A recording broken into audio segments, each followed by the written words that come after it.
Dracula by Bram Stoker. Chapter 1. Jonathan Harker's Journal. 3rd of May. Bistritz. Left Munich at 8:35 p.m. on 1st May, arriving at Vienna early next morning. Should have arrived at 6:46, but train was an hour late. Budapest seems a wonderful place from the glimpse which I got of it from the train and the little I could walk through the streets. I feared to go very far from the station, as we had arrived late and would start as near the correct time as possible. The impression I had was that we were leaving the west and entering the east. The most western of splendid bridges over the Danube, which is here of noble width and depth, took us among the traditions of Turkish rule. We left in pretty good time, and came after nightfall to Klausenburg. Here I stopped for the night at the Hotel Royal. I had for dinner, or rather supper, a chicken done up some way with red pepper, which was very good but thirsty. Memorandum: get recipe for Mina. I asked the waiter, and he said it was called paprika Händel, and that, as it was a national dish, I should be able to get it anywhere along the Carpathians. I found my smattering of German very useful here. Indeed, I don't know how I should be able to get on without it. Having had some time at my disposal when in London, I had visited the British Museum, and made search among the books and maps in the library regarding Transylvania. It had struck me that some foreknowledge of the country could hardly fail to have some importance in dealing with a nobleman of that country. I find that the district he named is in the extreme east of the country, just on the borders of 3 states, Transylvania, Moldavia, and Bukovina, in the midst of the Carpathian Mountains, one of the wildest and least known portions of Europe.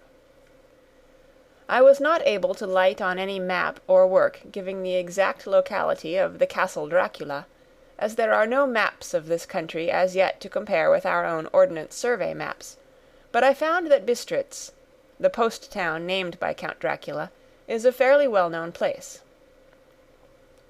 I shall enter here some of my notes, as they may refresh my memory when I talk over my travels with Mina.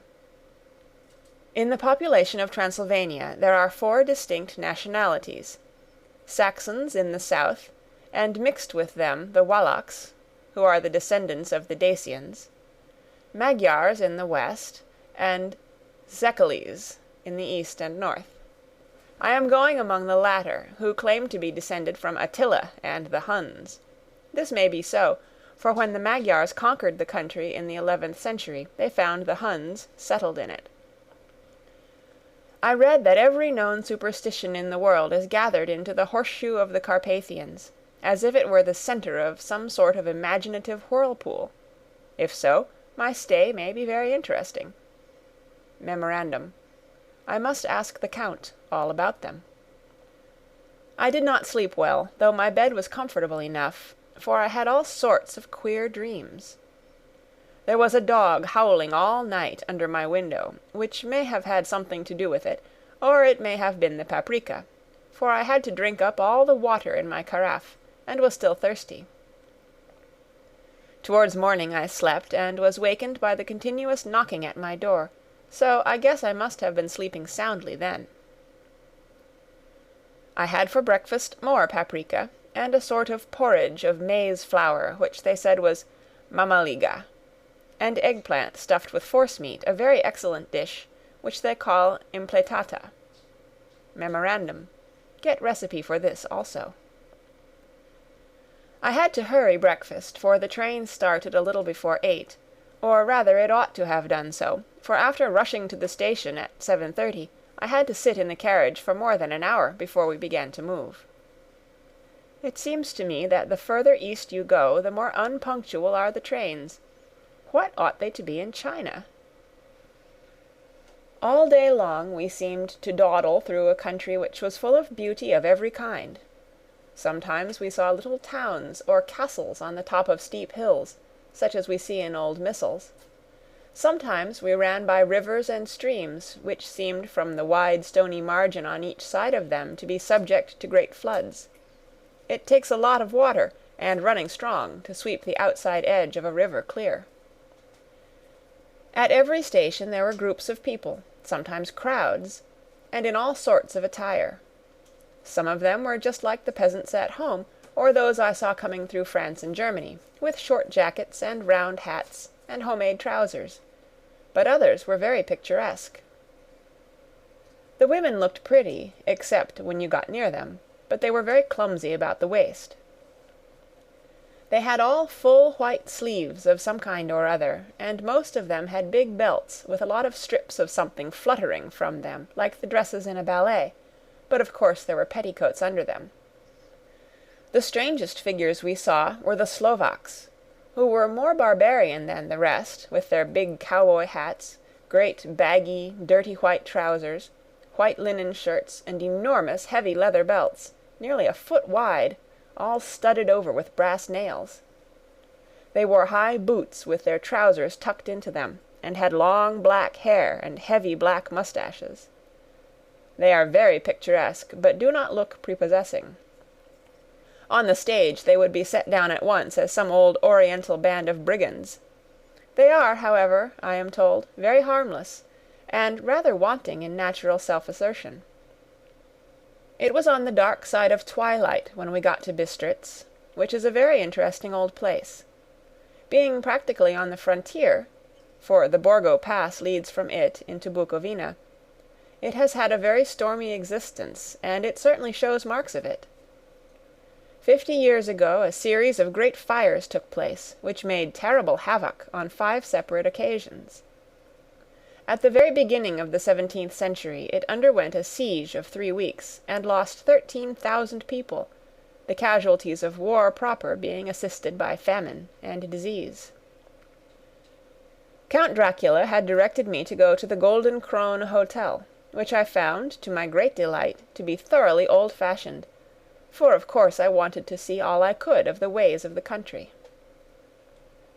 I was evidently expected, for when I got near the door I faced a cheery-looking elderly woman in the usual peasant dress. White undergarment, with a long double apron, front and back, of coloured stuff, fitting almost too tight for modesty. When I came close, she bowed and said, "The Herr Englishman?"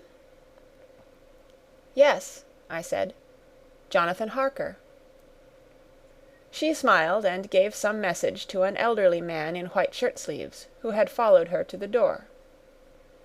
He went, but immediately returned with a letter. "My friend, welcome to the Carpathians. I am anxiously expecting you. Sleep well tonight. At 3 tomorrow the diligence will start for Bukovina. A place on it is kept for you. At the Borgo Pass my carriage will await you, and will bring you to me. I trust that your journey from London has been a happy one, and that you will enjoy your stay in my beautiful land. Your friend, Dracula." 4th of May. I found that my landlord had got a letter from the Count, directing him to secure the best place on the coach for me, but on making inquiries as to details he seemed somewhat reticent, and pretended that he could not understand my German. This could not be true, because up to then he had understood it perfectly. At least he answered my questions exactly as if he did. He and his wife, the old lady who had received me, looked at each other in a frightened sort of way. He mumbled out that the money had been sent in a letter, and that was all he knew. When I asked him if he knew Count Dracula and could tell me anything of his castle, both he and his wife crossed themselves, and, saying that they knew nothing at all, simply refused to speak further.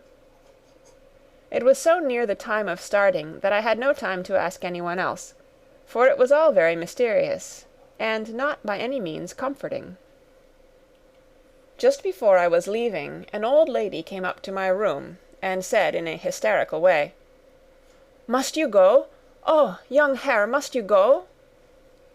She was in such an excited state that she seemed to have lost her grip of what German she knew, and mixed it all up with some other language which I did not know at all.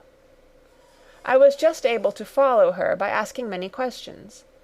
When I told her that I must go at once, and that I was engaged on important business, she asked again, "Do you know what day it is?" I answered that it was the 4th of May. She shook her head as she said again, "Oh, yes, I know that. But do you know what day it is?"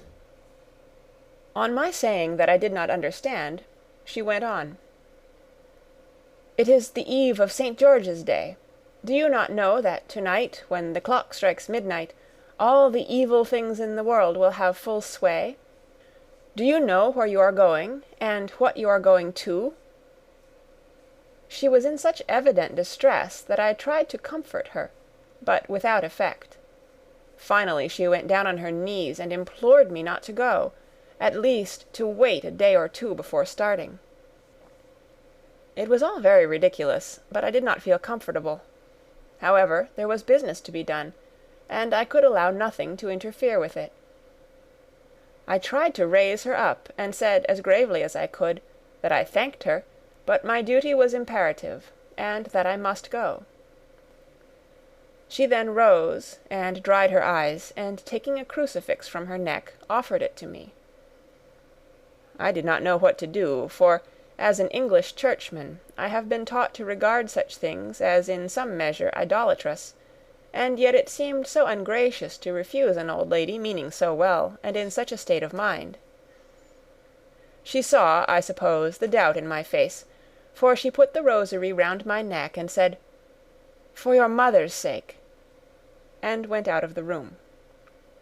I am writing up this part of the diary whilst I am waiting for the coach, which is, of course, late, and the crucifix is still round my neck. Whether it is the old lady's fear, or the many ghostly traditions of this place, or the crucifix itself, I do not know, but I am not feeling nearly as easy in my mind as usual.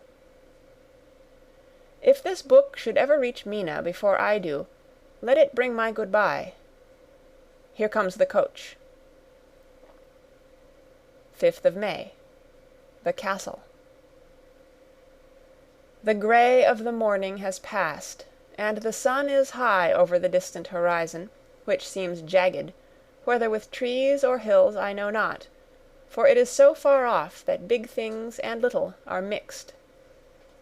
I am not sleepy, and, as I am not to be called till I awake, naturally I write till sleep comes. There are many odd things to put down, and, lest who reads them may fancy that I dined too well before I left Bistritz, let me put down my dinner exactly. I dined on what they called robber steak, bits of bacon, onion, and beef, seasoned with red pepper and strung on sticks, and roasted over the fire in simple style of the London cat's meat. The wine was golden mediasch, which produces a queer sting on the tongue, which is, however, not disagreeable.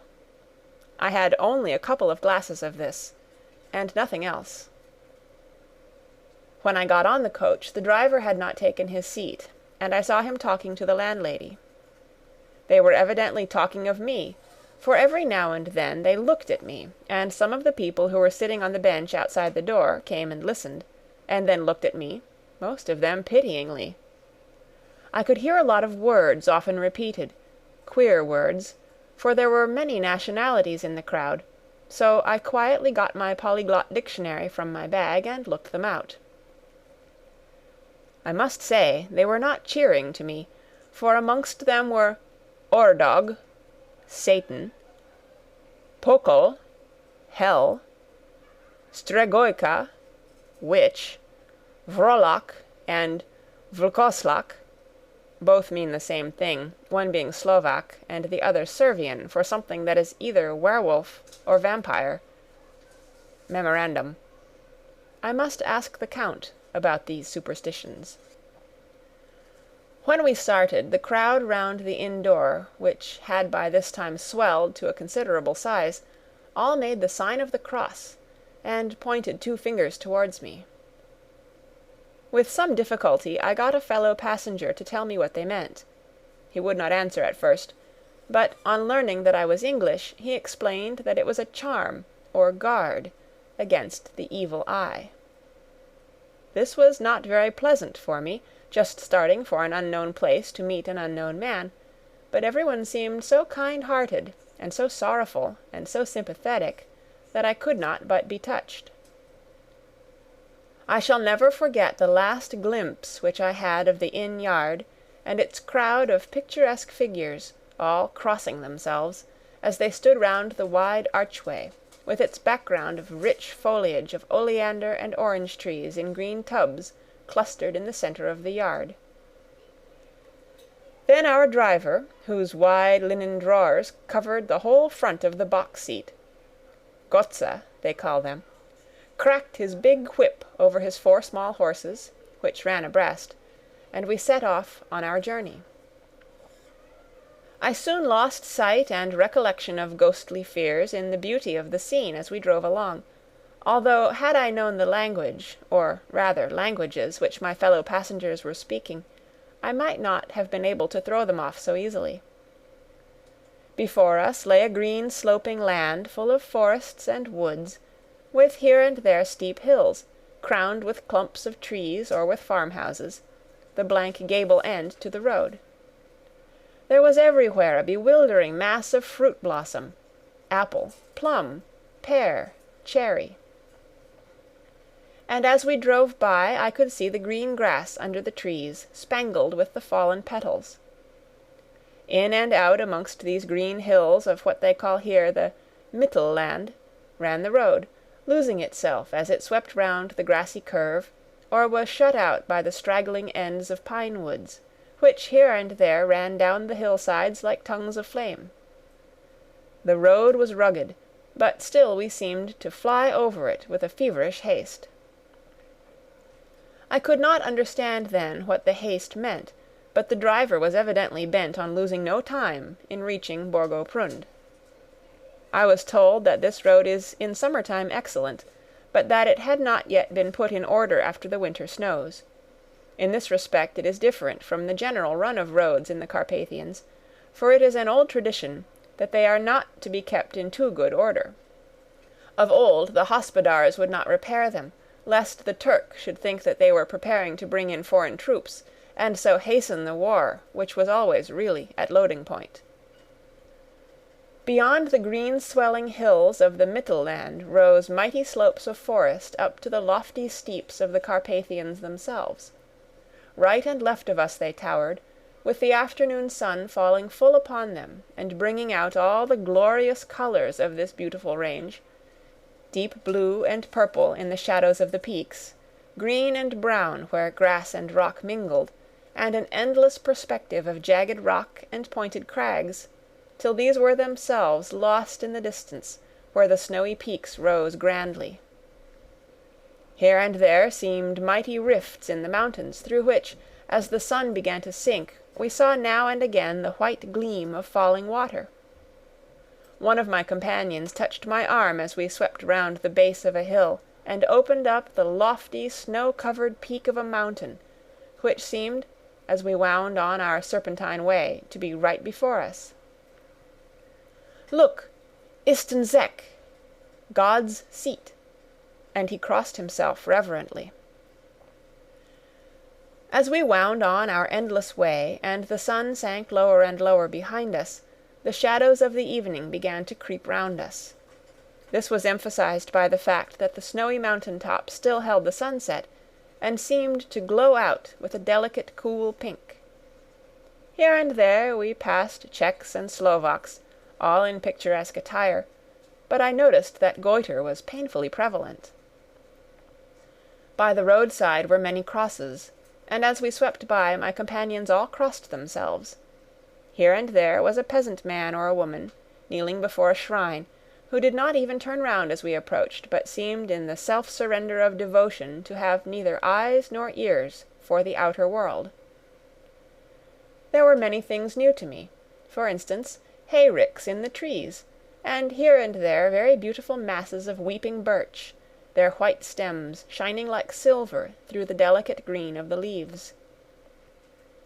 Now and again we passed a Leiterwagen, the ordinary peasant's cart, with its long, snake-like vertebra, calculated to suit the inequalities of the road. On this were sure to be seated quite a group of home-coming peasants, the Czechs with their white, and the Slovaks with their collared sheepskins, the latter carrying lance-fashion their long staves, with axe at end. As the evening fell, it began to get very cold, and the growing twilight seemed to merge into one dark mistiness with gloom of the trees, oak, beech, and pine, though in the valleys which ran deep between the spurs of the hills, as we ascended through the pass, the dark firs stood out here and there against the background of late-lying snow. Sometimes, as the road was cut through the pine woods that seemed in the darkness to be closing down upon us, great masses of greyness, which here and there bestrewed the trees, produced a peculiarly weird and solemn effect, which carried on the thoughts and grim fancies engendered earlier in the evening, when the falling sunset threw into strange relief the ghost-like clouds, which amongst the Carpathians seemed to wind ceaselessly through the valleys.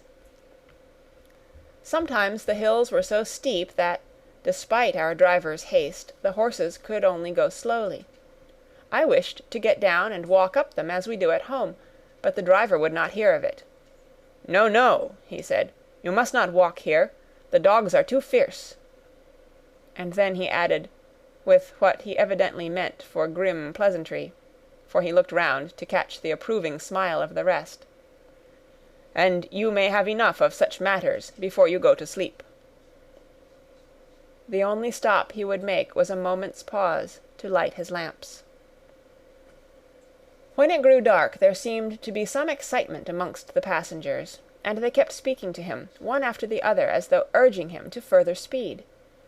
He lashed the horses unmercifully with his long whip, and with wild cries of encouragement urged them on to further exertions.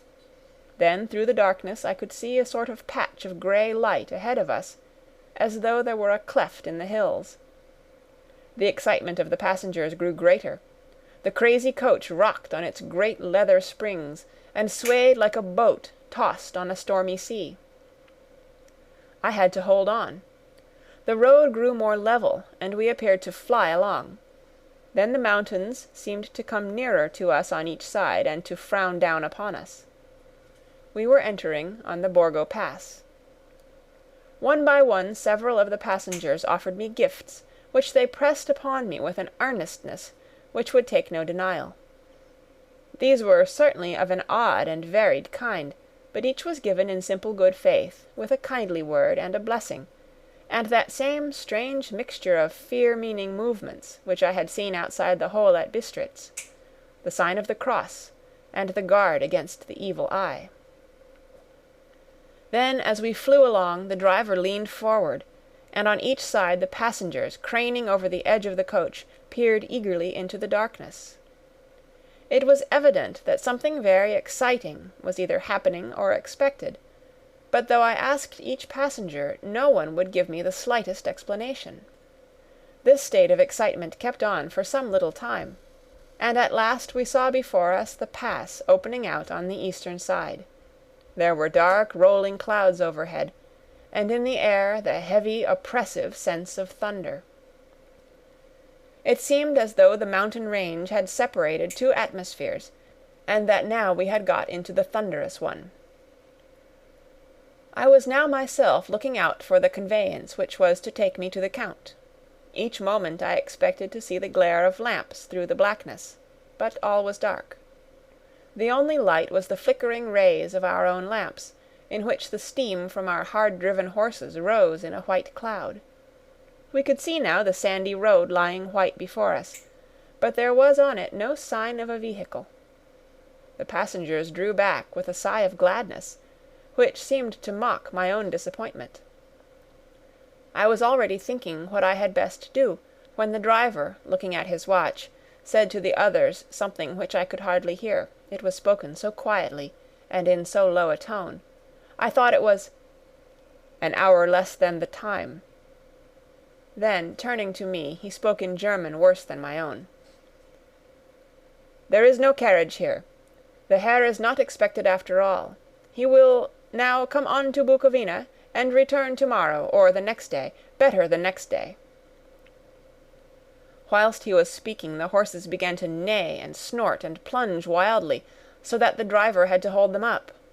Then, amongst a chorus of screams from the peasants, and a universal crossing of themselves, a calèche, with 4 horses, drove up behind us, overtook us, and drew up beside the coach. I could see from the flash of our lamps as the rays fell on them that the horses were coal-black and splendid animals. They were driven by a tall man, with a long brown beard and a great black hat, which seemed to hide his face from us. I could only see the gleam of a pair of very bright eyes, which seemed red in the lamplight, as he turned to us. He said to the driver, "You are early tonight, my friend." The man stammered in reply, "The English Herr was in a hurry." To which the stranger replied, "That is why, I suppose, you wished him to go on to Bukovina. You cannot deceive me, my friend. I know too much, and my horses are swift." As he spoke he smiled, and the lamplight fell on a hard-looking mouth, with very red lips and sharp-looking teeth, as white as ivory. One of my companions whispered to another the line from Burger's Lenore, "Denn die Toten reiten schnell," for the dead travel fast. The strange driver evidently heard the words, for he looked up with a gleaming smile. The passenger turned his face away, at the same time putting out his 2 fingers and crossing himself. "Give me the Herr's luggage," said the driver, and with exceeding alacrity my bags were handed out and put in the calèche. Then I descended from the side of the coach, as the calèche was close alongside, the driver helping me with a hand which caught my arm in a grip of steel. His strength must have been prodigious. Without a word he shook the reins, the horses turned, and we swept into the darkness of the pass. As I looked back I saw the steam from the horses of the coach by the light of the lamps, and projected against it the figures of my late companions crossing themselves. Then the driver cracked his whip and called to his horses, and off they swept on their way to Bukovina. As they sank into the darkness I felt a strange chill, and a lonely feeling came over me. But a cloak was thrown over my shoulders and a rug across my knees, and the driver said in excellent German, "The night is chill, mein Herr, and my master the Count bade me take all care of you. There is a flask of slivovitz," the plum brandy of the country, underneath the seat, if you should require it. I did not take any, but it was a comfort to know it was there all the same. I felt a little strangely, and not a little frightened. I think had there been any alternative I should have taken it, instead of prosecuting that unknown night journey.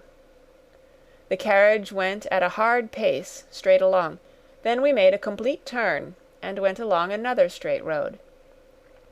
It seemed to me that we were simply going over and over the same ground again, and so I took note of some salient point, and found that this was so.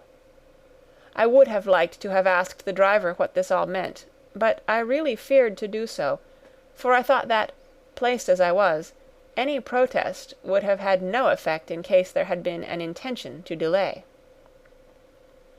By and by, however, as I was curious to know how time was passing, I struck a match, and by its flame looked at my watch. It was within a few minutes of midnight. This gave me a sort of shock, for I suppose the general superstition about midnight was increased by my recent experiences. I waited, with a sick feeling of suspense. Then a dog began to howl somewhere in a farmhouse far down the road, a long, agonized wailing, as if from fear. The sound was taken up by another dog, and then another and another, till, borne on the wind, which now sighed softly through the pass, a wild howling began, which seemed to come from all over the country, as far as the imagination could grasp it, through the gloom of the night. At the first howl the horses began to strain and rear, but the driver spoke to them soothingly, and they quieted down, but shivered and sweated, as though after a runaway from sudden fright. Then far off in the distance, from the mountains on each side of us, began a louder and a sharper howling, that of wolves, which affected both the horses and myself in the same way, for I was minded to jump from the calèche and run, whilst they reared again and plunged madly, so that the driver had to use all his great strength to keep them from bolting. In a few minutes, however, my own ears got accustomed to the sound, and the horses so far became quiet that the driver was able to descend, and to stand before them. He petted and soothed them, and whispered something in their ears, as I have heard of horse-tamers doing, and with extraordinary effect, for under his caresses they became quite manageable again, though they still trembled. The driver again took his seat, and shaking his reins, started off at a great pace. This time, after going to the far side of the pass, he suddenly turned down a narrow roadway which ran sharply to the right. Soon we were hemmed in with trees, which in places arched right over the roadway till we passed as through a tunnel. And again great frowning rocks guarded us boldly on either side. Though we were in shelter, we could hear the rising wind, for it moaned and whistled through the rocks, and the branches of the trees crashed together as we swept along. It grew colder and colder still, and fine powdery snow began to fall, so that soon we and all around us were covered with a white blanket. The keen wind still carried the howling of the dogs, though this grew fainter as we went on our way. The baying of the wolves sounded nearer and nearer, as though they were closing round on us from every side. I grew dreadfully afraid, and the horses shared my fear. The driver, however, was not in the least disturbed. He kept turning his head to left and right, but I could not see anything through the darkness. Suddenly, away on our left, I saw a faint, flickering blue flame. The driver saw it at the same moment. He at once checked the horses, and, jumping to the ground, disappeared into the darkness.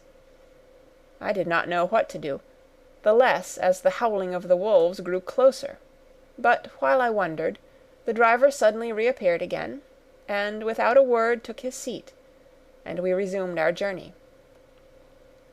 I think I must have fallen asleep and kept dreaming of the incident, for it seemed to be repeated endlessly, and now looking back it is like a sort of awful nightmare. Once the flame appeared so near the road that even in the darkness around us I could watch the driver's motions. He went rapidly to where the blue flame arose. It must have been very faint, for it did not seem to illumine the place around it at all, and, gathering a few stones, formed them into some device. Once there appeared a strange optical effect. When he stood between me and the flame he did not obstruct it, for I could see its ghostly flicker all the same. This startled me, but as the effect was only momentary, I took it that my eyes deceived me straining through the darkness. Then for a time there were no blue flames, and we sped onwards through the gloom, with the howling of the wolves around us, as though they were following in a moving circle. At last there came a time when the driver went further afield than he had yet gone, and during his absence the horses began to tremble worse than ever, and to snort and scream with fright. I could not see any cause for it, for the howling of the wolves had ceased altogether. But just then the moon, sailing through the black clouds, appeared behind the jagged crest of a beetling, pine-clad rock, and by its light I saw around us a ring of wolves, with white teeth and lolling red tongues, with long sinewy limbs and shaggy hair. They were 100 times more terrible in the grim silence which held them than even when they howled. For myself I felt a sort of paralysis of fear.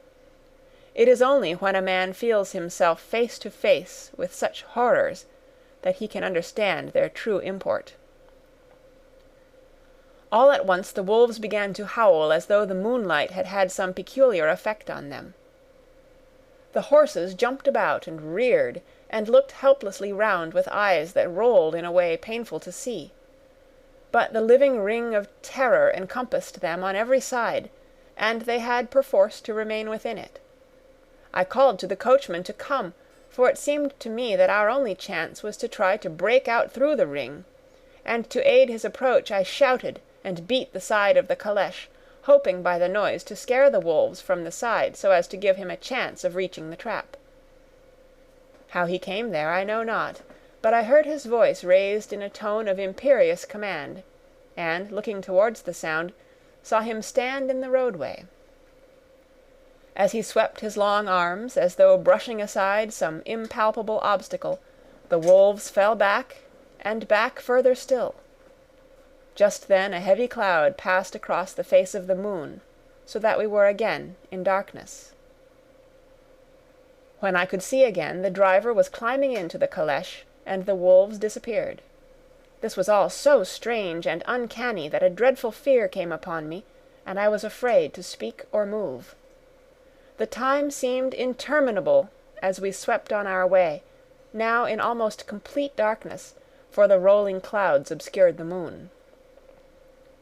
We kept on ascending, with occasional periods of quick descent, but in the main always ascending. Suddenly I became conscious of the fact that the driver was in the act of pulling up the horses in the courtyard of a vast ruined castle, from whose tall black windows came no ray of light, and whose broken battlements showed a jagged line against the sky. Chapter 2. Jonathan Harker's Journal continued. 5th of May. I must have been asleep, for certainly if I had been fully awake I must have noticed the approach of such a remarkable place.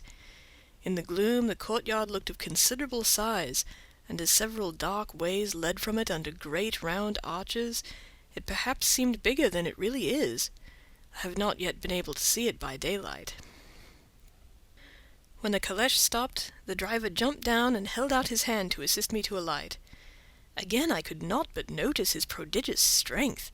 His hand actually seemed like a steel vice that could have crushed mine if he had chosen. Then he took my traps and placed them on the ground beside me as I stood close to a great door, old and studded with large iron nails, and set in a projecting doorway of massive stone. I could see even in the dim light that the stone was massively carved, but that the carving had been much worn by time and weather. As I stood, the driver jumped again into his seat and shook the reins. The horses started forward, and trap and all disappeared down one of the dark openings. I stood in silence where I was, for I did not know what to do. Of bell or knocker there was no sign. Through these frowning walls and dark window openings it was not likely that my voice could penetrate. The time I waited seemed endless, and I felt doubts and fears crowding upon me. What sort of place had I come to, and among what kind of people? What sort of grim adventure was it on which I had embarked?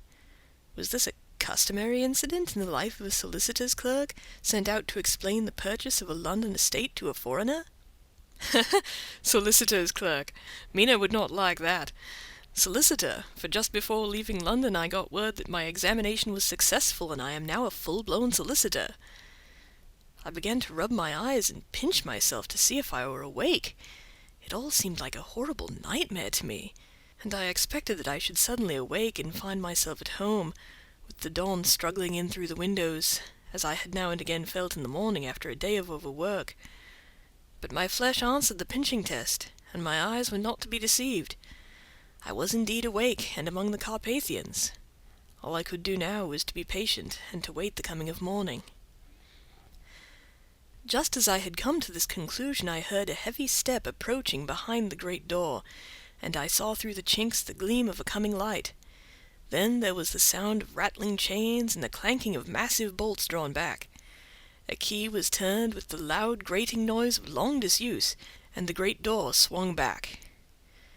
Within stood a tall old man, clean-shaven save for a long white moustache, and clad in black from head to foot without a single speck of colour about him anywhere.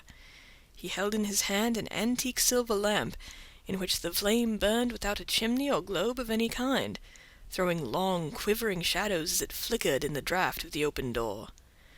The old man motioned me in with his right hand with a courtly gesture, saying in excellent English, but with a strange intonation, "Welcome to my house. Enter freely, and of your own free will." He made no motion of stepping to meet me, but stood like a statue, as though his gesture of welcome had fixed him into stone.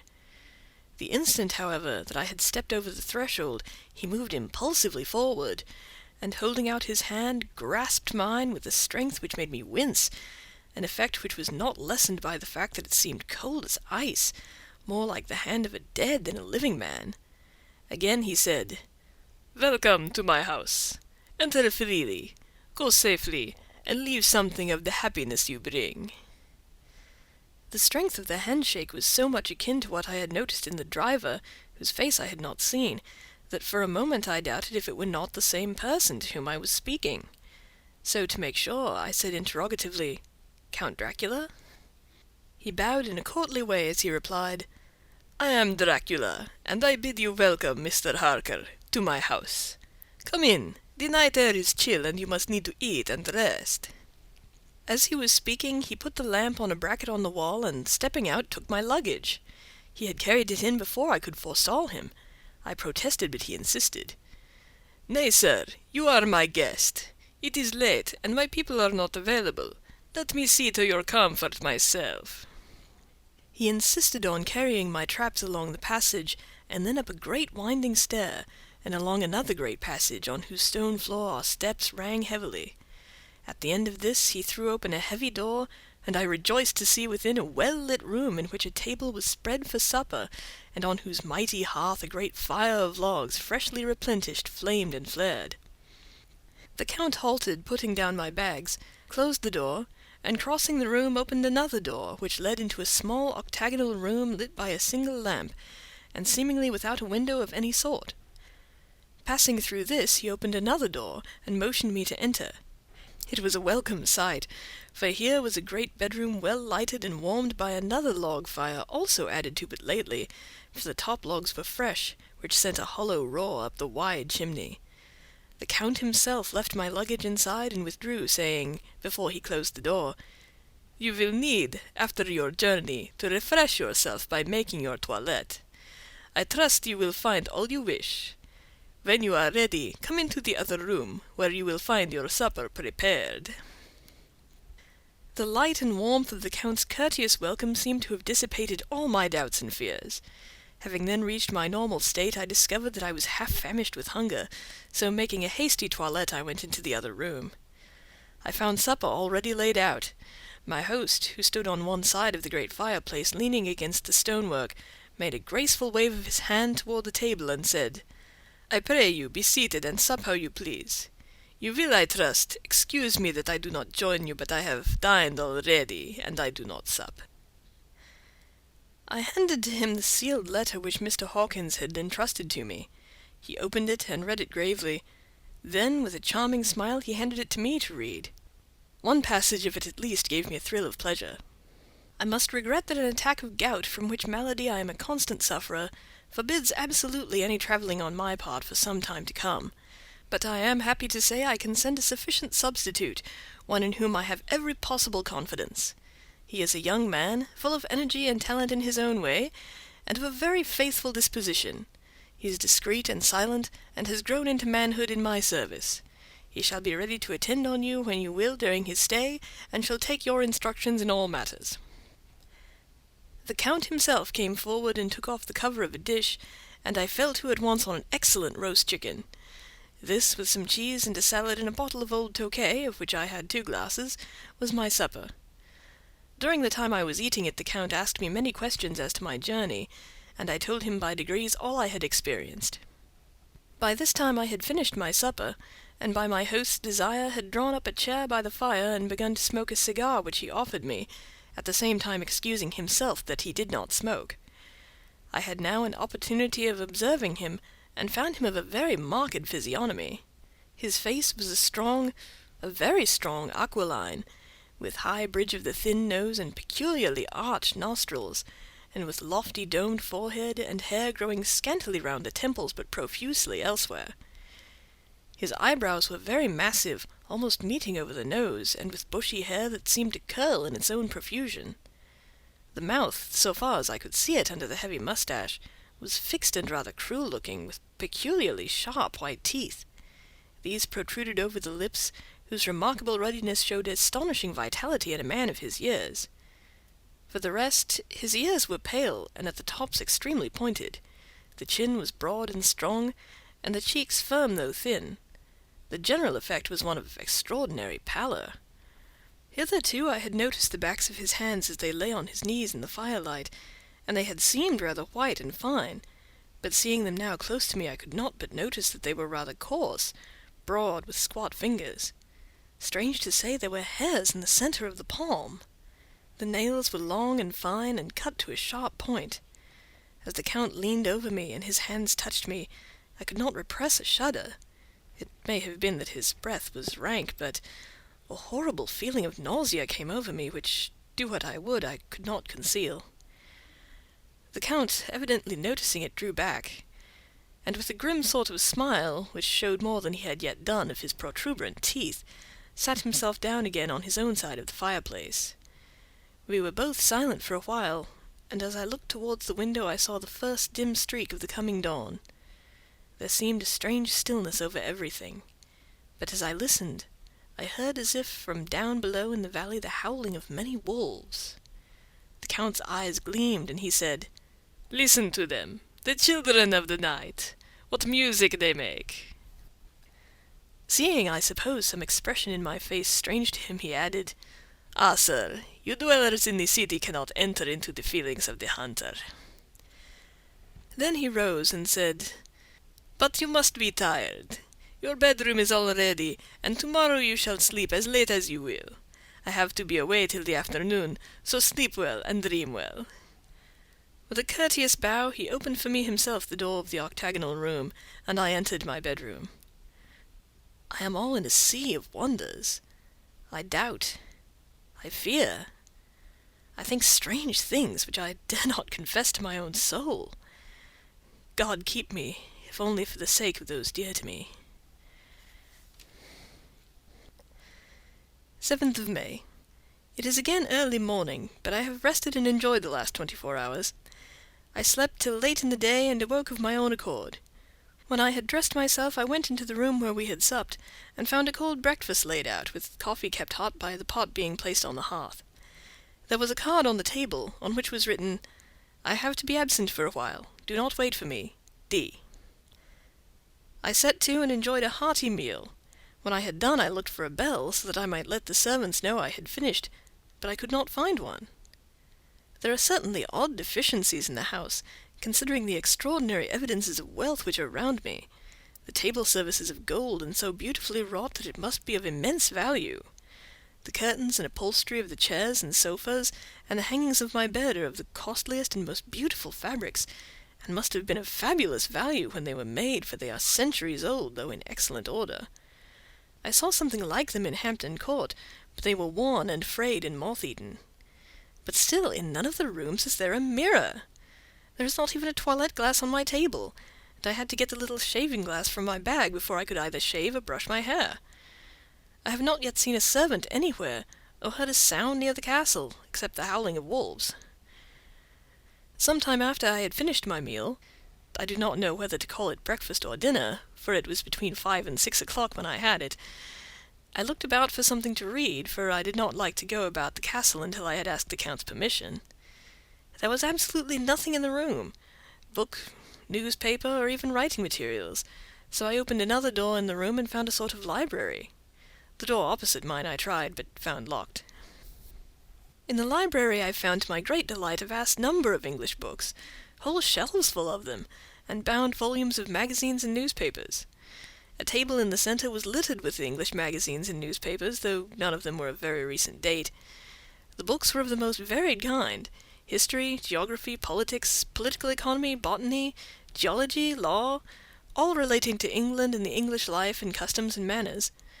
There were even books of reference, such as the London Directory, the Red and Blue Books, Whitaker's Almanac, the Army and Navy Lists, and it somehow gladdened my heart to see it, the Law List. Whilst I was looking at the books, the door opened and the Count entered. He saluted me in a hearty way, and hoped that I had had a good night's rest. Then he went on. "I am glad you found your way in here, for I am sure there is much that will interest you. These companions," and he laid his hand on some of the books, have been good friends to me, and for some years past, ever since I had the idea of going to London, have given me many, many hours of pleasure. Through them I have come to know your great England, and to know her is to love her. I long to go through the crowded streets of your mighty London, to be in the midst of the whirl and rush of humanity, to share its life, its change, its death, and all that makes it what it is. But alas, as yet I only know your tongue through books. To you, my friend, I look that I know it to speak." "But, Count," I said, "you know and speak English thoroughly." He bowed gravely. "I thank you, my friend, for your all too flattering estimate, but yet I fear I am but a little way on the road I would travel. True, I know the grammar and the words, but yet I know not how to speak them." "Indeed," I said, "you speak excellently." "Not so," he answered. "Well, I know that, did I move and speak in your London, none there are who would not know me for a stranger. That is not enough for me. Here I am noble, I am a boyar. The common people know me, and I am master. But a stranger in a strange land, he is no one. Men know him not, and to know not is to care not for. I am content if I am like the rest, so that no man stops if he sees me, or pauses in his speaking if he hears my words. Ha ha, a stranger! I have been so long master that I would be master still, or at least that none other should be master of me. You come to me not alone as agent of my friend Peter Hawkins of Exeter to tell me all about my new estate in London. You shall, I trust, rest here with me a while, so that by our talking I may learn the English intonation. And I would that you tell me when I make error even of the smallest in my speaking. I am sorry that I had to be away so long today, but you will, I know, forgive one who has so many important affairs in hand." Of course I said all I could about being willing, and asked if I might come into that room when I chose. He answered, "Yes, certainly," and added, "You may go anywhere you wish in the castle, except where the doors are locked, where, of course, you will not wish to go. There is reason that all things are as they are, and did you see with my eyes and know with my knowledge, you would perhaps better understand." I said I was sure of this, and then he went on. "We are in Transylvania, and Transylvania is not England. Our ways are not your ways, and there shall be to you many strange things. Nay, from what you have told me of your experiences already, you know something of what strange things there may be." This led to much conversation, and as it was evident that he wanted to talk, if only for talking's sake, I asked him many questions regarding things that had already happened to me or come within my notice. Sometimes he sheered off the subject, or turned the conversation by pretending not to understand, but generally he answered all I asked most frankly. Then, as time went on, and I had got somewhat bolder, I asked him of some of the strange things of the preceding night, as for instance, why the coachman went to the places where he had seen the blue flames. He then explained to me that it was commonly believed that on a certain night of the year, last night in fact, when all evil spirits are supposed to have unchecked sway, a blue flame is seen over any place where treasure has been concealed. "That treasure has been hidden," he went on, "in the region through which you came last night there can be but little doubt, for it was the ground fought over for centuries by the Wallachian, the Saxon, and the Turk. Why, there is hardly a foot of soil in all this region that has not been enriched by the blood of men, patriots or invaders. In the old days there were stirring times, when the Austrian and the Hungarian came up in hordes, and the patriots went out to meet them, men and women, the aged and children too, and waited their coming on the rocks above the passes, that they might sweep destruction on them with their artificial avalanches. When the invader was triumphant, he found but little, for whatever there was had been sheltered in the friendly soil." "But how," said I, "can it have remained so long undiscovered, when there is a sure index to it if men will but take the trouble to look?" The Count smiled, and as his lips ran back over the gums, the long, sharp canine teeth showed out strangely. He answered, "Because your peasant is at heart a coward and a fool. Those flames only appear on one night, and on that night no man of this land will, if he can help it, stir without his doors. And, dear sir, even if he did, he would not know what to do. Why, even the peasant that you tell me of, who marked the place of the flame, would not know where to look in daylight even for his own work. Even you would not, I dare be sworn, be able to find these places again." "There you are right," I said. "I know no more than the dead where even to look for them." Then we drifted on to other matters. "Come," he said at last, Tell me of London, and of the house which you have procured for me." With an apology for my remissness, I went into my own room to get the papers from my bag. Whilst I was placing them in order, I heard a rattling of china and silver in the next room, and as I passed through, noticed that the table had been cleared and the lamp lit, for it was by this time deep into the dark. The lamps were also lit in the study or library, and I found the Count lying on the sofa reading, of all things in the world, an English Bradshaw's Guide. When I came in, he cleared the books and papers from the table, and with him I went into plans and deeds and figures of all sorts. He was interested in everything, and asked me a myriad questions about the place and its surroundings. He clearly had studied beforehand all he could get on the subject of the neighbourhood, for he evidently at the end knew very much more than I did. When I remarked this, he answered, "Well, but my friend, is it not needful that I should? When I go there, I shall be all alone, and my friend Harker nay, pardon me, I fall into my country's habit of putting your patronymic first.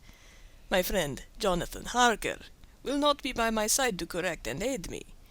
He will be in Exeter, miles away, probably working at papers of the law with my other friend Peter Hawkins. So?" We went thoroughly into the business of the purchase of the estate at Purfleet. When I had told him the facts, and got his signature to the necessary papers, and had written a letter with them ready to post to Mr. Hawkins, he began to ask me how I had come across so suitable a place. I read to him the notes which I had made at the time, and which I inscribe here. At Purfleet, on a by-road, I came across just such a place as seemed to be required, and where there was displayed a dilapidated notice that the place was for sale. It was surrounded by a high wall of ancient structure, built of heavy stones, and has not been repaired for a large number of years. The closed gates are of heavy old oak and iron, all eaten with rust. The estate is called Carfax, no doubt a corruption of the old Quatre Face, as the house is four-sided, agreeing with the cardinal points of the compass. It contains in all some 20 acres, quite surrounded by the solid stone wall above mentioned. There are many trees on it, which make it in places gloomy, and there is a deep, dark-looking pond, a small lake, evidently fed by some springs, as the water is clear and flows away in a fair-sized stream. The house is very large, and of all periods back, I should say to medieval times, for one part is of stone immensely thick, with only a few windows high up and heavily barred with iron. It looks like part of a keep, and is close to an old chapel or church. I could not enter it, as I had not the key of the door leading to it from the house, but I have taken with my kodak views of it from various points. The house had been added to, but in a very straggling way, and I can only guess at the amount of ground it covers, which must be very great. There are but few houses close at hand, one being a very large house only recently added to and formed into a private lunatic asylum. It is not, however, visible from the grounds. When I had finished, he said, "I am glad that it is old and big. I myself am of an old family, and to live in a new house would kill me. A house cannot be made habitable in a day, and after all, how few days go to make up a century. I rejoice also that there is a chapel of old times. We Transylvanian nobles love not to think that our bones may lie amongst the common dead. I seek not gaiety nor mirth, not the bright voluptuousness of much sunshine and sparkling waters which please the young and gay. I am no longer young, and my heart, through weary years of mourning over the dead, is attuned to mirth. Moreover, the walls of my castle are broken. The shadows are many, and the wind breathes cold through the broken battlements and casements. I love the shade and the shadow, and would be alone with my thoughts when I may." Somehow his words and his look did not seem to accord, or else it was that the cast of his face made his smile look malignant and saturnine. Presently, with an excuse, he left me, asking me to pull my papers together. He was some little time away, and I began to look at some of the books around me. One was an atlas, which I found open naturally to England, as if that map had been much used. On looking at it, I found in certain places little rings marked, and on examining these, I noticed that one was near London on the east side, manifestly where his new estate was situated. The other two were at Exeter, and Whitby on the Yorkshire coast. It was the better part of an hour when the Count returned. "Aha!" he said. "Still at your books? Good. But you must not work always. Come, I am informed that your supper is ready." He took my arm, and we went into the next room, where I found an excellent supper ready on the table. The Count again excused himself, as he had dined out on his being away from home. But he sat as on the previous night, and chatted whilst I ate. After supper I smoked as on the last evening, and the Count stayed with me, chatting and asking questions on every conceivable subject, hour after hour. I felt that it was getting very late indeed, but I did not say anything, for I felt under obligation to meet my host's wishes in every way. I was not sleepy, as the long sleep yesterday had fortified me, but I could not help experiencing that chill which comes over one at the coming of the dawn, which is like, in its way, the turn of the tide. They say that people who are near death die generally at the change to dawn or at the turn of the tide. Anyone who has, when tired, and tied as it were to his post, experienced this change in the atmosphere can well believe it. All at once we heard the crow of the cock coming up with preternatural shrillness through the clear morning air. Count Dracula, jumping to his feet, said, "Why, there is the morning again! How remiss I am to let you stay up so long! You must make your conversation regarding my dear new country of England less interesting, so that I may not forget how time flies by us." And with a courtly bow he quickly left me. I went into my room and drew the curtains, but there was little to notice. My window opened into the courtyard. All I could see was the warm grey of the quickening sky. So I pulled the curtains again, and have written of this day.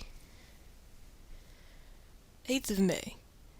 I began to fear as I wrote in this book that I was getting too diffuse, but now I am glad that I went into detail from the first, for there is something so strange about this place and all in it that I cannot but feel uneasy.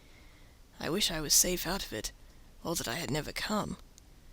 It may be that this strange night existence is telling on me, but would that that were all! If there were anyone to talk to I could bear it, but there is no one. I have only the Count to speak with, and he... I fear I am myself the only living soul within the place. Let me be prosaic so far as facts can be.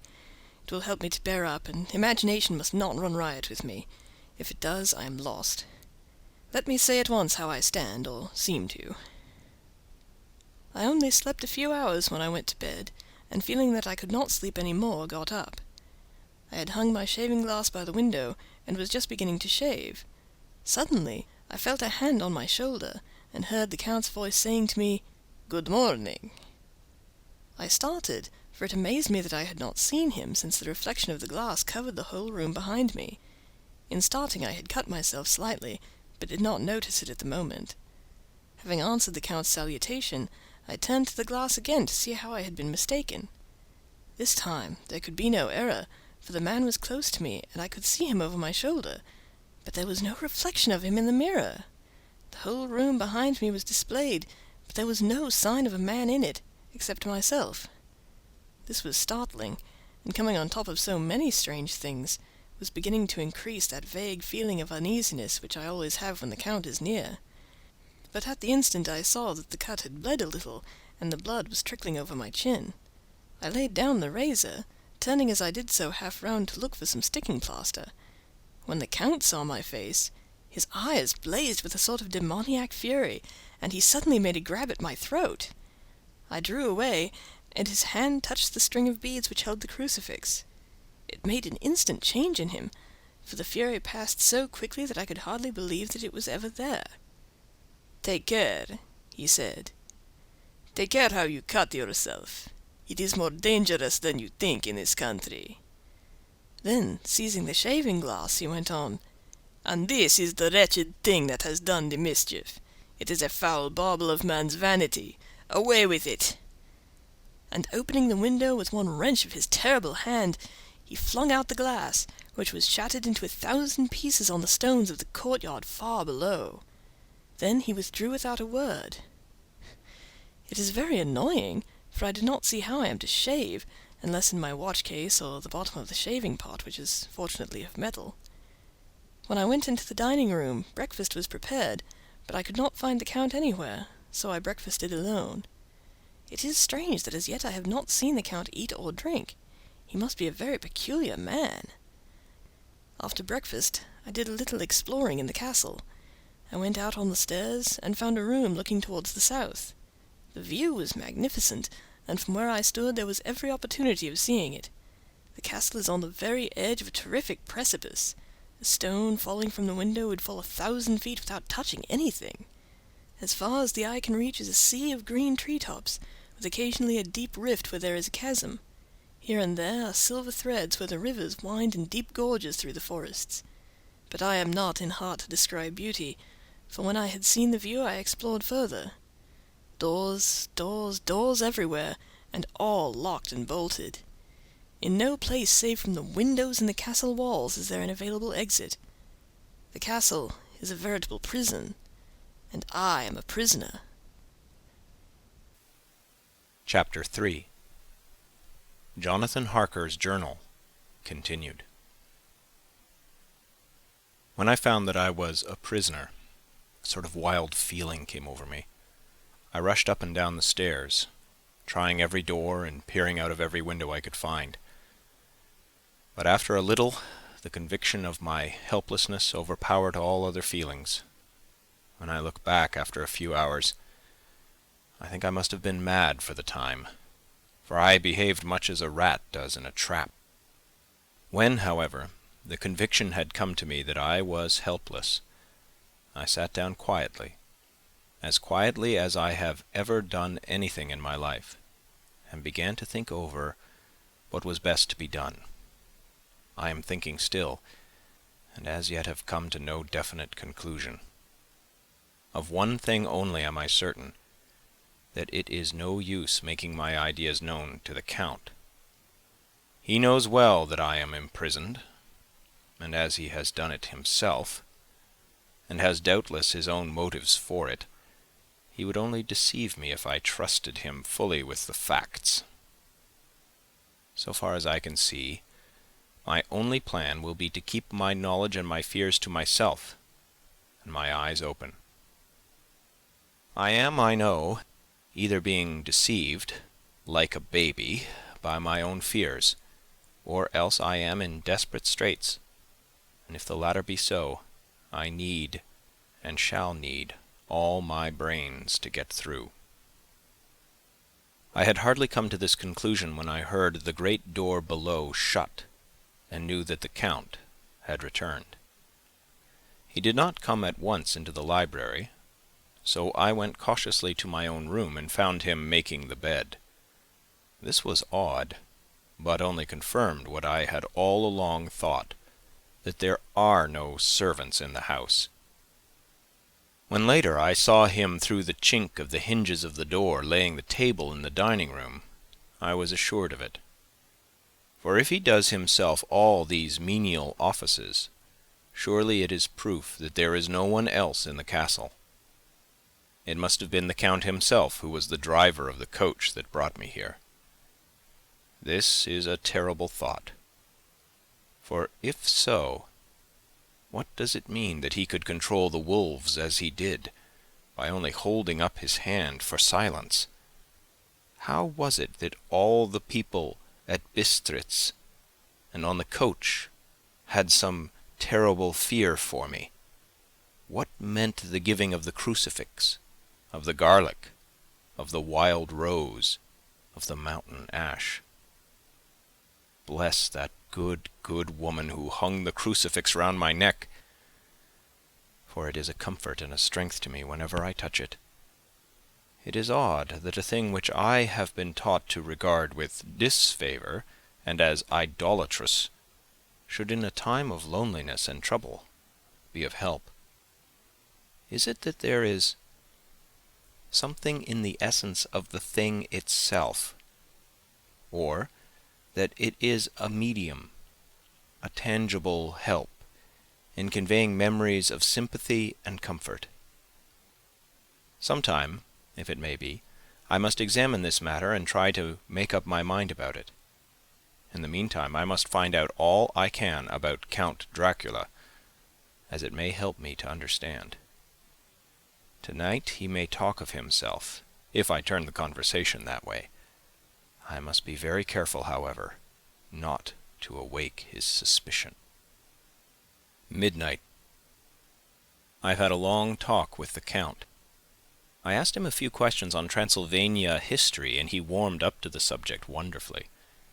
In his speaking of things and people, and especially of battles, he spoke as if he had been present at them all.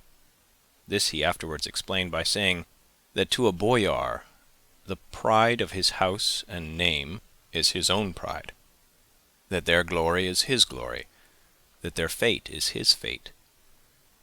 Whenever he spoke of his house, he always said we, and spoke almost in the plural, like a king speaking. I wish I could put down all he said exactly as he said it, for to me it was most fascinating.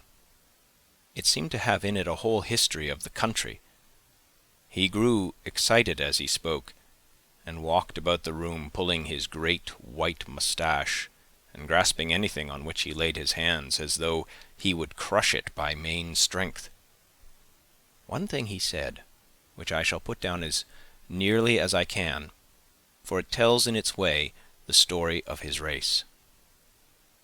We Zerkelis have a right to be proud, for in our veins flows the blood of many brave races who fought as the lion fights for lordship. Here, in the whirlpool of European races, the Ugric tribe bore down from Iceland the fighting spirit which Thor and Woden gave them, which their berserkers displayed to such fell intent on the seaboards of Europe, aye, and of Asia and Africa too, till the peoples thought that the werewolves themselves had come. Here too, when they came, they found the Huns, whose warlike fury had swept the earth like a living flame, till the dying peoples held it in their veins, ran the blood of those old witches, who expelled from Scythia had mated with the devils in the desert. Fools! Fools! What devil or what witch was ever so great as Attila, whose blood is in these veins? He held up his arms. Is it a wonder that we were a conquering race? That we were proud? That when the Magyar, the Lombard, the Avar, the Bulgar, or the Turk poured his thousands on our frontiers, that we drove them back? Is it strange that when Arpad and his legions swept through the Hungarian fatherland, he found us here when he reached the frontier, that the Honfoglalas was completed there, and when the Hungarian flood swept eastward, the Zekelis were claimed as kindred by the victorious Magyars, and to us for centuries was trusted the guarding of the frontier of Turkeyland. Aye, and more than that, endless duty of the frontier guard, for as the Turks say, water sleeps, and the enemy is sleepless. Who more gladly than we throughout the 4 nations received the bloody sword, or at its warlike call flocked quicker to the standard of the king? When was redeemed that great shame of my nation, the shame of Kosova, when the flags of the Valak and the Magyar went down beneath the crescent? Who was it but one of my own race, who as voivod crossed the Danube and beat the Turk on his own ground? This was a Dracula indeed. Woe was it that his own unworthy brother, when he had fallen, sold his people to the Turk, and brought the shame of slavery on them. Was it not this Dracula, indeed, who inspired that other of his race, who, in a later age again and again brought his forces over the great river into Turkey land, who, when he was beaten back, came again and again, though he had to come alone from the bloody field where his troops were being slaughtered, since he knew that he alone could ultimately triumph. They said that he thought only of himself. Bah! What good are peasants without a leader? Where ends the war without a brain and a heart to conduct it? Again, when after the Battle of Mohawks, we threw off the Hungarian yoke, we of the Dracula blood were amongst their leaders. For our spirit would not brook that we were not free. Ah, young sir, the Zekelis and the Dracula, as their heart's blood, their brains and their swords, can boast a record that mushroom growths like the Habsburgs and the Romanovs could never reach. The warlike days are over. Blood is too precious a thing in these days of dishonorable peace, and the glories of the great races are as a tale that is told. It was by this time close on morning, and we went to bed. Memorandum. This diary seems horribly like the beginning of the Arabian Nights, for everything has to break off at cock-crow, or like the ghost of Hamlet's father. 12th of May. Let me begin with facts. Bare, meager facts, verified by books and figures, and of which there can be no doubt. I must not confuse them with experiences, which will have to rest on my own observation or my memory of them. Last evening, when the Count came from his room, he began by asking me questions on legal matters and on the doings of certain kinds of business. I had spent the day wearily over books, and, simply to keep my mind occupied, went over some of the matters I had been examined in at Lincoln's Inn. There was a certain method in the Count's inquiries, so I shall try to put them down in sequence. The knowledge may somehow, or some time, be useful to me. First, he asked if a man in England might have 2 solicitors or more. I told him he might have a dozen if he wished, but that it would not be wise to have more than 1 solicitor engaged in one transaction, as only one could act at a time, and that to change would be certain to militate against his interest. He seemed thoroughly to understand, and went on to ask if there would be any practical difficulty in having one man to attend, say, to banking, and another to look after shipping, in case local help were needed in a place far from home of the banking solicitor. I asked him to explain more fully, so that I might not by any chance mislead him. So he said, "I shall illustrate. Your friend and mine, Mr. Peter Hawkins, from under the shadow of your beautiful cathedral at Exeter, which is far from London, buys for me through your good self my place at London. Now here let me say frankly, lest you should think it strange that I have sought the services of one so far off from London instead of someone resident there, that my motive was that no local interest might be served save my wish only, and as one of London residents might perhaps have some purpose of himself or friend to serve. I went thus afield to seek my agent, whose labor should be only to my interest. Now, suppose I, who have much of affairs, wish to ship goods, say, to Newcastle or Durham or Harwich or Dover? Might it not be that it could be with more ease be done by consigning to one in these ports? I answered that certainly it would be most easy, but that we solicitors had a system of agency, one for the other, so that local work could be done locally on instruction from any solicitor, so that the client, simply by placing himself in the hands of one man, could have his wishes carried out by him without further trouble. "But," said he, "I could be at liberty to direct myself. Is it not so?" "Of course," I replied, "and such is often done by men of business, who do not like the whole of their affairs to be known by any one person."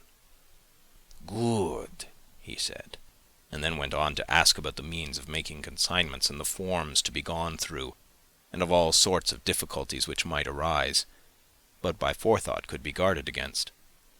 I explained all these things to him to the best of my ability, and he certainly left me under the impression that he would have made a wonderful solicitor, for there was nothing that he did not think of or foresee.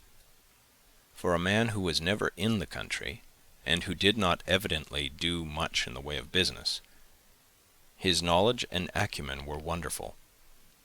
When he had satisfied himself on these points on which he had spoken, and I had verified all as well as I could by the books available, he suddenly stood up and said, "Have you written, since your first letter, to our friend Mr. Peter Hawkins, or to any other?" It was with some bitterness in my heart that I answered that I had not, that as yet I had not seen any opportunity of sending letters to anybody. "Then write now, my young friend," he said, laying a heavy hand on my shoulder. "Write to our friend, and to any other, and say, if it will please you, that you shall stay with me until a month from now." "Do you wish me to stay so long?" I asked, for my heart grew cold at the thought. "I desire it much. Nay, I will take no refusal. When your master, employer, what you will, engaged that someone should come on his behalf, it was understood that my needs only were to be consulted. I have not stinted. Is it not so?" What could I do but bow acceptance? It was Mr. Hawkins' interest, not mine, and I had to think of him, not myself, and besides, while Count Dracula was speaking, there was that in his eyes and in his bearing which made me remember that I was a prisoner, and that if I wished it, I could have no choice. The Count saw his victory in my bow, and his mastery in the trouble of my face, for he began at once to use them, but in his own smooth, resistless way. "I pray you, my good young friend, that you will not discourse of things other than business in your letters. It will doubtless please your friends to know that you are well, and that you look forward to getting home to them. Is it not so?" As he spoke, he handed me 3 sheets of notepaper and 3 envelopes. They were all of the thinnest foreign post, and looking at them, then at him, and noticing his quiet smile, with the sharp canine teeth lying over the red underlip, I understood as well as if he had spoken that I should be more careful what I wrote, for he would be able to read it. So I determined to write only formal notes now, but to write fully to Mr. Hawkins in secret, and also to Mina, for to her I could write shorthand which would puzzle the Count, if he did see it. When I had written my 2 letters, I sat quiet, reading a book, whilst the Count wrote several notes, referring as he wrote them to some books on his table. Then he took up my 2, and placed them with his own, and put by his writing materials, after which, the instant the door had closed behind him, I leaned over and looked at the letters, which were face down on the table. I felt no compunction in doing so, for under the circumstances I felt that I should protect myself in every way I could. One of the letters was directed to Samuel F. Billington, No. 7, The Crescent, Whitby. Another to Herr Leutner, Varna. The third was to Coutts and Company, London, and the fourth to Herren Klopstock and Billruth, bankers, Budapest. The second and fourth were unsealed. I was just about to look at them when I saw the door-handle move. I sank back in my seat, having just had time to resume my book before the Count, holding still another letter in his hand, entered the room. He took up the letters on the table and stamped them carefully, and then turning to me, said, "I trust you will forgive me, but I have much work to do in private this evening. You will, I hope, find all things as you wish." At the door he turned, and after a moment's pause said, "Let me advise you, my dear young friend. Nay, let me warn you, with all seriousness, that should you leave these rooms, you will not by any chance go to sleep in any other part of the castle. It is old, and has many memories, and there are bad dreams for those who sleep unwisely. Be warned. Should sleep now, or ever overcome you, or be like to do, then haste to your own chamber or to these rooms, for your rest will then be safe. But if you be not careful in this respect, then—" He finished his speech in a gruesome way, for he motioned with his hands as if he were washing them. I quite understood. My only doubt was as to whether any dream could be more terrible than the unnatural, horrible net of gloom and mystery which seemed closing around me. Later. I endorse the last words written, but this time there is no doubt in question. I shall not fear to sleep in any place where he is not. I have placed the crucifix over the head of my bed. I imagine that my rest is thus freer from dreams, and there it shall remain. When he left me, I went to my room. After a little while, not hearing any sound, I came out and went up the stone stair to where I could look out towards the south. There was some sense of freedom in the vast expanse, inaccessible though it was to me, as compared with the narrow darkness of the courtyard. Looking out on this, I felt that I was indeed in prison, and I seemed to want a breath of fresh air, though it were of the night. I am beginning to feel this nocturnal existence tell on me. It is destroying my nerve. I start at my own shadow and am full of all sorts of horrible imaginings. God knows that there is ground for my terrible fear in this accursed place.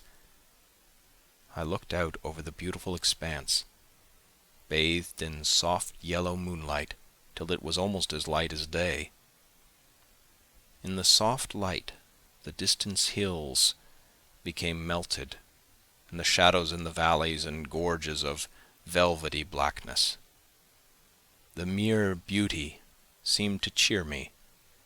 There was peace and comfort in every breath I drew. As I leaned from the window, my eye was caught by something moving a story below me and somewhat to my left, where I imagined, from the order of the rooms, that the windows of the Count's own room would look out. The window at which I stood was tall and deep, stone-mullioned, and though weather-worn, was still complete. But it was evidently many a day since the case had been there. I drew back behind the stonework and looked carefully out. What I saw was the Count's head coming out from the window. I did not see the face, but I knew the man by the neck and the movement of his back and arms. In any case, I could not mistake the hands, which I had many opportunities of studying. I was at first interested and somewhat amused, for it is wonderful how small a matter will interest and amuse a man when he is a prisoner. But my very feelings changed to repulsion and terror when I saw the whole man slowly emerge from the window and begin to crawl down the castle wall over the dreadful abyss, face down, with his cloak spreading out around him like great wings. At first I could not believe my eyes. I thought it was some trick of the moonlight, some weird effect of shadow. But I kept looking, and it could be no delusion. I saw the fingers and toes grasp the corners of the stones, worn clear of the mortar by the stress of years, and by thus using every projection and inequality, move downwards with considerable speed, just as a lizard moves along a wall. What manner of man is this? Or what manner of creature is it in the semblance of man? I feel the dread of this horrible place overpowering me. I am in fear, in awful fear, and there is no escape for me. I am encompassed about with terrors that I dare not think of. 15th of May. Once more I have seen the Count go out in his lizard fashion. He moved downwards in a sidelong way, some 100 feet down, and a good deal to the left. He vanished into some hole or window. When his head had disappeared, I leaned out to try and see more, but without avail. The distance was too great to allow a proper angle of sight. I knew he had left the castle now, and thought to use the opportunity to explore more than I had dared to do as yet. I went back to the room, and taking a lamp, tried all the doors. They were all locked, as I had expected, and the locks were comparatively new. But I went down the stone stairs to the hall where I had entered originally. I found I could pull back the bolts easily enough and unhook the great chains. But the door was locked, and the key was gone. That key must be in the Count's room. I must watch, should his door be unlocked, so that I may get it and escape. I went on to make a thorough examination of the various stairs and passages, and to try the doors that opened from them. 1 or 2 small rooms near the hall were open, but there was nothing to see in them except old furniture, dusty with age and moth-eaten. At last, however, I found one door at the top of the stairway which, though it seemed locked, gave a little under pressure. I tried it harder, and found that it was not really locked, but that the resistance came from the fact that the hinges had fallen somewhat, and the heavy door rested on the floor. Here was an opportunity which I might not have again, so I exerted myself, and with many efforts forced it back so that I could enter. I was now in a wing of the castle further to the right than the rooms I knew, and a story lower down. From the windows I could see that the suite of rooms lay along to the south of the castle, the windows of the end room looking out both west and south. On the latter side, as well as to the former, there was a great precipice. The castle was built on the corner of a great rock, so that on 3 sides it was quite impregnable, and great windows were placed here, where sling or bow or culverin could not reach. and consequently light and comfort, impossible to a position which had to be guarded, were secured.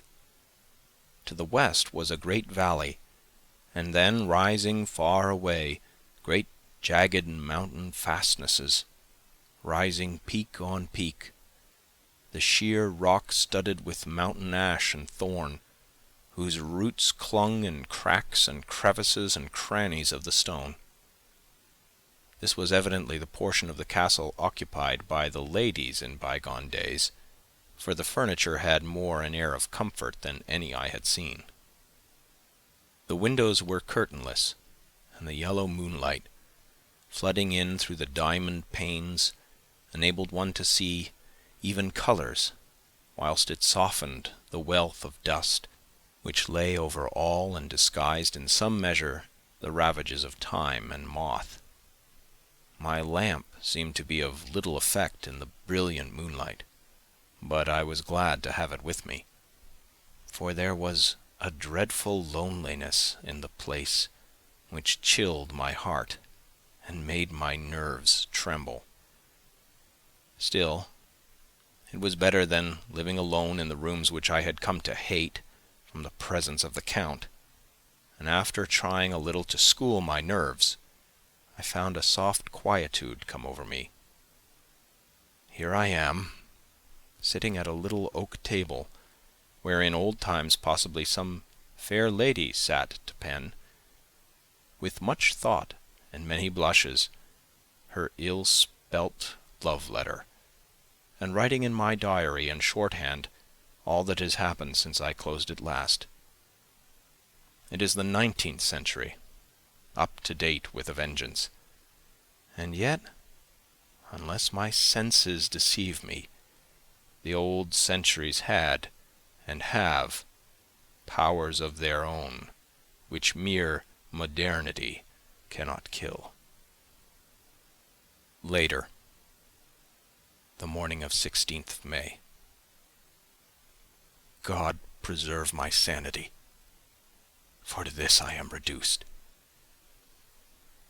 Safety and the assurance of safety are things of the past. Whilst I live on here, there is but one thing to hope for, that I may not go mad, if indeed I be not mad already. If I be sane, and surely it is maddening to think that of all the foul things that lurk in this hateful place, the Count is the least dreadful to me, that to him alone I can look for safety, even though this be only whilst I can serve his purpose. Great God, merciful God, let me be calm, for out of that way lies madness indeed.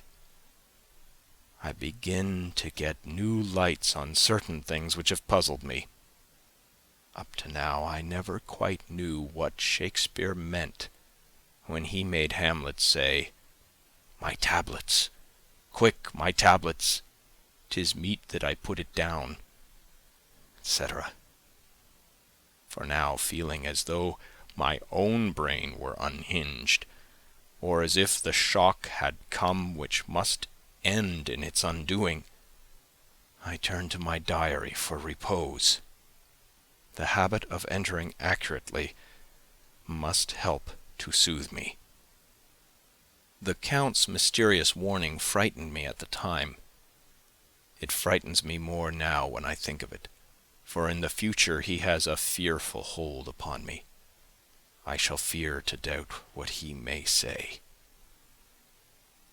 When I had written in my diary, and had fortunately replaced the book and pen in my pocket, I felt sleepy. The Count's warning came into my mind, but I took pleasure in disobeying it. The sense of sleep was upon me, and with it the obstinacy which sleep brings as outrider. The soft moonlight soothed, and the wide expanse without gave a sense of freedom which refreshed me.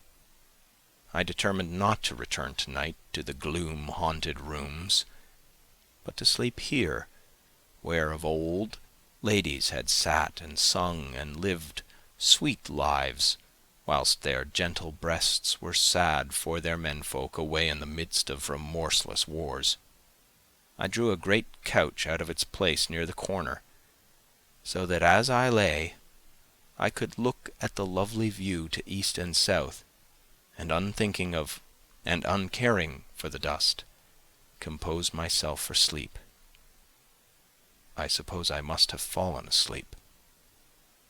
I hope so, but I fear, for all that followed was startlingly real, so real that now sitting here in the broad, full sunlight of the morning, I cannot in the least believe that it was all sleep. I was not alone. The room was the same, unchanged in any way since I came into it. I could see along the floor, in the brilliant moonlight, my own footsteps marked where I had disturbed the long accumulation of dust. In the moonlight opposite me were 3 young women, ladies by their dress and manner. I thought at the time that I must be dreaming when I saw them. They threw no shadow on the floor. They came close to me and looked at me for some time, and then whispered together. 2 were dark and had high aquiline noses like the Count, and great, dark, piercing eyes that seemed to be almost red when contrasted with the pale yellow moon. The other was fair as can be, with great masses of golden hair and eyes like pale sapphires. I seemed somehow to know her face, and to know it in connection with some dreamy fear, but I could not recollect at the moment how or where. All 3 had brilliant white teeth that shone like pearls against the ruby of their voluptuous lips. There was something about them that made me uneasy, some longing, at the same time some deadly fear. I felt in my heart a wicked, burning desire that they would kiss me with those red lips. It is not good to note this down, lest some day it should meet Mina's eyes and cause her pain, but it is the truth. They whispered together, and then they all 3 laughed. Such a silvery, musical laugh, but as hard as though the sound never could have come through the softness of human lips. It was like the intolerable, tingling sweetness of water glasses when played on by a cunning hand. The fair girl shook her head coquettishly, and the other 2 urged her on. One said, "Go on. You are the first. We shall follow. Yours is the right to begin." The other added, "He is young and strong. There are kisses for us all." I lay quiet, looking out from under my eyelashes in an agony of delightful anticipation. The fair girl advanced and bent over me till I could feel the movement of her breath upon me. Sweet it was in one sense, honey sweet, and sent the same tingling through the nerves as her voice, but with a bitter underlying the sweet, a bitter offensiveness as one smells in blood. I was afraid to raise my eyelids, but looked out and saw perfectly under the lashes. The girl went on her knees and bent over me, simply gloating. There was a deliberate voluptuousness which was both thrilling and repulsive, and as she arched her neck, she actually licked her lips like an animal, till I could see in the moonlight the moisture shining on the scarlet lips and on the red tongue as it lapped the white, sharp teeth. Lower and lower went her head, as the lips went below the range of my mouth and chin, and seemed to fasten on my throat. Then she paused, and I could hear the churning sound of her tongue as it licked her teeth and lips, and I could feel the hot breath on my neck. Then the skin of my throat began to tingle, as one's flesh does when the hand that is to tickle it approaches nearer, nearer. I could feel the soft, shivering touch of the lips on the super-sensitive skin of my throat, and the hard dents of two sharp teeth just touching and pausing there. I closed my eyes in languorous ecstasy and waited with beating heart. But at that instant, another sensation swept through me as quick as lightning. I was conscious of the presence of the Count, and of his being, as if I lapped in a storm of fury. As my eyes opened involuntarily, I saw his strong hand grasp the slender neck of the fair woman, and with giant's power draw it back, the blue eyes transformed with fury, the white teeth champing with rage, and the fair cheeks blazing red with passion. But the Count! Never did I imagine such wrath and fury, even to the demons of the pit. His eyes were positively blazing. The red light in them was lurid, as if the flames of hellfire blazed behind them. His face was deathly pale, and the lines of it were hard like drawn wires. The thick eyebrows that met over the nose now seemed like a heaving bar of white-hot metal. With a fierce sweep of his arm he hurled the woman from him, and then motioned to the others as though he were beating them back. It was the same imperious gesture that I had seen used to the wolves. In a voice which, though low and almost in a whisper, seemed to cut through the air and then ring in the room, he said, "How dare you touch him, any of you?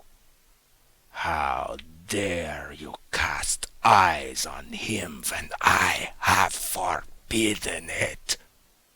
Back, I tell you all. This man belongs to me. Beware how you meddle with him, or you'll have to deal with me. The fair girl, with a laugh of ribald coquetry, turned to answer him. You yourself never loved. You never love.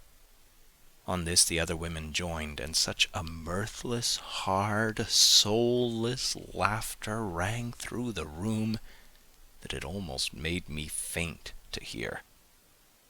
It seemed like the pleasure of fiends. Then the Count turned, after looking at my face attentively, and said in a soft whisper, Yes, I too can love. You yourselves can tell it from the past. Is it not so? Well, now I promise you that when I am done with him, you shall kiss him at your will. Now go, go. I must awaken him, for there is work to be done. Are we to have nothing tonight? Said one of them, with a low laugh, as she pointed to the bag which he had thrown upon the floor, and which moved as though there were some living thing within it. For answer, he nodded his head. One of the women jumped forward and opened it.